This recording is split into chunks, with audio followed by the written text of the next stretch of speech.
Salut et bienvenue dans la chronique. Moi, c'est Manon et chaque semaine, je vous emmène en France pour découvrir sa culture, les habitudes des Français et l'art de vivre à la française. Aujourd'hui, dans la chronique, pour notre premier épisode, on va parler d'un sujet qui me tient particulièrement à cœur puisque je vais vous parler de ma région, le nord de la France. J'habite à Lisbonne, au Portugal, depuis 2015, mais je suis née à Lille. Lille, c'est une ville d'environ 230 000 habitants, ce qui en fait la 10e plus grande ville de France. Elle est située dans le département du Nord, dans la région Hauts-de-France, à quelques kilomètres seulement de la frontière avec la Belgique. D'ailleurs, ce qu'on remarque immédiatement en arrivant à Lille, c'est son influence belge.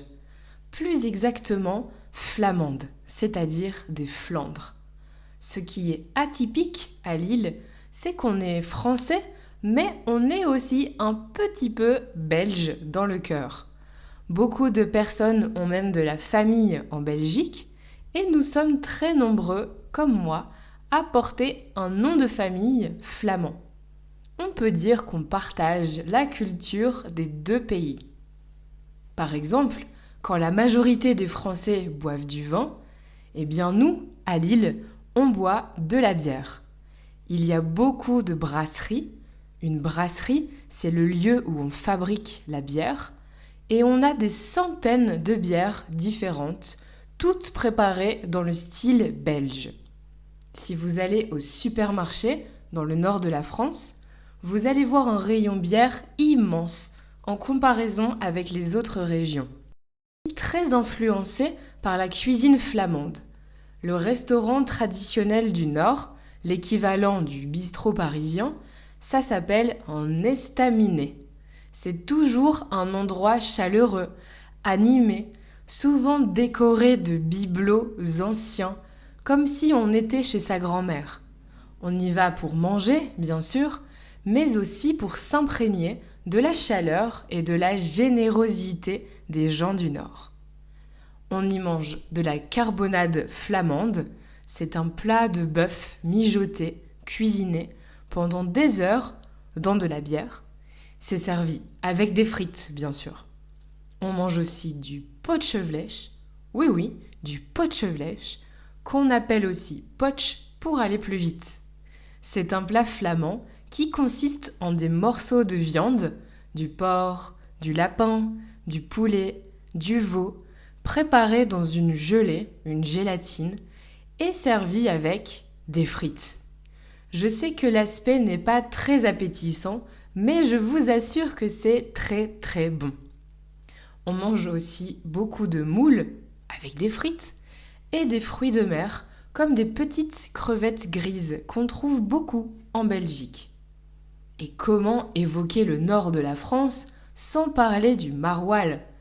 Le maroilles, c'est un fromage typique de la région. Il a la particularité de sentir très très fort, mais étonnamment, le goût n'est pas aussi prononcé que l'odeur. On en fait beaucoup de plats, comme la flamiche au maroilles, une sorte de tarte, aussi servie avec des frites. Et je ne vous parle pas des gaufres, des biscuits spéculoos, merveilleux et autres gourmandises sucrées. Mais vous l'aurez compris, on mange bien et on boit bien dans le Nord. C'est important de se réchauffer, mais attention au cholestérol quand même. Si vous êtes de passage à Lille, vous allez voir aussi que l'architecture est très similaire à celle des villes belges. Les villes sont souvent organisées autour d'une grande place, comme à Bruxelles, à l'architecture flamande. Les immeubles sont en briques et ont une façade assez particulière, en forme d'escalier.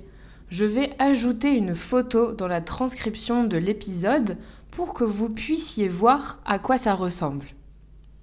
Mais si j'ai choisi de vous parler de ma région natale aujourd'hui, ce n'est pas uniquement pour vous parler cuisine et architecture. Il faut savoir qu'en 2008, un film sur le Nord, et surtout les gens du Nord, est sorti au cinéma. Ce film s'appelle Bienvenue chez les Ch'tis. Les quoi? Les Ch'tis? C'est le nom qu'on utilise pour désigner les habitants du nord de la France. Alors oui, on peut dire que je suis ch'ti. Ce film est une comédie qui accompagne deux personnages principaux, un homme du sud, un sudiste, qui s'appelle Philippe, et un homme du nord, un nordiste, qui s'appelle Antoine. Suite à une erreur professionnelle, Philippe doit quitter le sud pour aller vivre à Bergue, une petite ville des Flandres. Il va alors rencontrer Antoine, découvrir la gentillesse des gens du Nord, mais aussi l'accent ch'ti. Comme dans beaucoup de régions de France, certaines personnes ont un accent un peu particulier. Écoutez un petit extrait. C'est pas meublé? Ah ben, l'ancien directeur, il est parti avec, hein. Pourquoi il est parti avec les meubles? Parce que j'ai peut-être les chiens. Quel chien? Les meubles. Attends, je comprends pas là. Les meubles chez les chiens. Les meubles chez les chiens, mais qu'est-ce que les chiens foutent avec des meubles? Pourquoi donner ces meubles à des chiens? Mais non, les chiens, pour les chiens. Ils ont pas donné à des chiens chez meubles, il est parti avec. Mais pourquoi vous dites qu'il les a donnés? Mais j'ai jamais dit ça. Pourquoi des chats? Vous avez dit des chiens. Ah non? Ah si, il m'a dit les meubles sont chez les chiens. Ah d'accord. Ah non, j'ai dit les meubles chez les chiens. Ah bah oui, c'est ce que je vous dis. Les chiens à lui. Ah, les siens, pas les chiens. Les siens. Ouais, les chiens, c'est ça. On entend que les S se prononcent che, d'où la confusion, les siens, les chiens. Le son che se prononce que, les chiens, les quiens. Les A se prononcent plus fermés, comme O.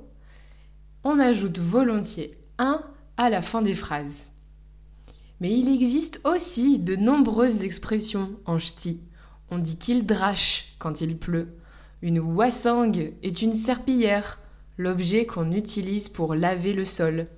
On ne mange pas des endives, mais des chicons. Au petit déjeuner, on ne prend pas de pain au chocolat, mais des petits pains.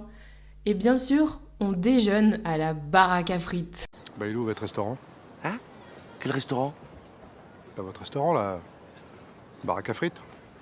Je suis pas un restaurant. Le baraque à frites, c'est une baraque à frites, hein? C'est là. Et oui, dans le Nord, on aime tellement les frites qu'on a même créé la baraque à frites, qu'on appelle aussi friterie. C'est un peu comme une caravane dans laquelle on prépare et on sert des frites. Les baraques à frites sont très populaires et sont présentes dans presque toutes les villes du Nord. On y va pour manger vite, pas cher, dans un esprit convivial, un incontournable de la région. J'ajoute aussi une photo dans la transcription pour que vous compreniez ce que c'est. Bref, depuis le film, l'accent ch'ti est devenu populaire et fait beaucoup rire le reste de la France. Mais rassurez-vous, tout le monde ne parle pas comme ça. Pour être honnête, je ne connais même personne qui parle comme ça à Lille. Si vous choisissez de visiter le Nord, ne vous inquiétez pas, vous comprendrez ce que la majorité des gens vous diront. Pour connaître un peu mieux le nord de la France, pratiquer votre français et votre ch'ti, je vous recommande donc de voir le film Bienvenue chez les ch'tis. Il rassemble tous les clichés sur les ch'tis, mais c'est aujourd'hui un classique des comédies françaises. Il a d'ailleurs eu un succès extraordinaire en France. Avec plus de 20 millions de billets vendus, c'est même devenu le film qui a fait le plus d'entrées au box-office de toute l'histoire du cinéma en France. Il a même battu Titanic. Mais pour mieux comprendre le film et son humour, vous devez savoir qu'en France, le Nord a malheureusement une mauvaise réputation. D'abord parce que c'est une ancienne région minière, ça signifie qu'on exploitait des mines de charbon. Donc dans le passé, c'était une région ouvrière, assez pauvre et défavorisée. Ensuite, parce que le climat n'est pas le meilleur, je dois le reconnaître. Il pleut beaucoup, ou alors il fait gris, et il ne fait pas souvent très chaud. On peut comparer le climat du nord de la France à celui de Bruxelles ou de Londres. Alors ça ne donne pas une image très accueillante de la région, mais en réalité, ce n'est pas aussi terrible que ce que les gens pensent. Quand je dis que je viens de Lille, notamment à des gens du Sud, j'ai l'impression que certaines personnes sont désolées pour moi. Ils imaginent qu'il neige et qu'il fait nuit toute l'année, que les habitants ne savent pas parler correctement et sont complètement illettrés. C'est une région finalement assez méconnue, peu touristique, et pourtant elle a tellement à offrir. Pour une escapade citadine à Lille, une virée au bord de mer sur la côte d'Opale, ou à la campagne à travers les Flandres, la région des Hauts-de-France vaut la peine qu'on prenne le temps de la visiter. En plus, Lille est idéalement située à 1 heure de train de Bruxelles et de Paris, 1 heure et demie de Londres, 2 heures et demie d'Amsterdam. C'est parfait pour un week-end si vous êtes de passage dans le nord de l'Europe. Bon, on a fini notre visite guidée. J'espère que je vous ai convaincu de venir connaître ma belle région. On se retrouve vendredi prochain pour un nouvel épisode de la chronique. En attendant, retrouvez French Coffee Break sur les réseaux sociaux et sur YouTube pour découvrir du contenu en français authentique au quotidien.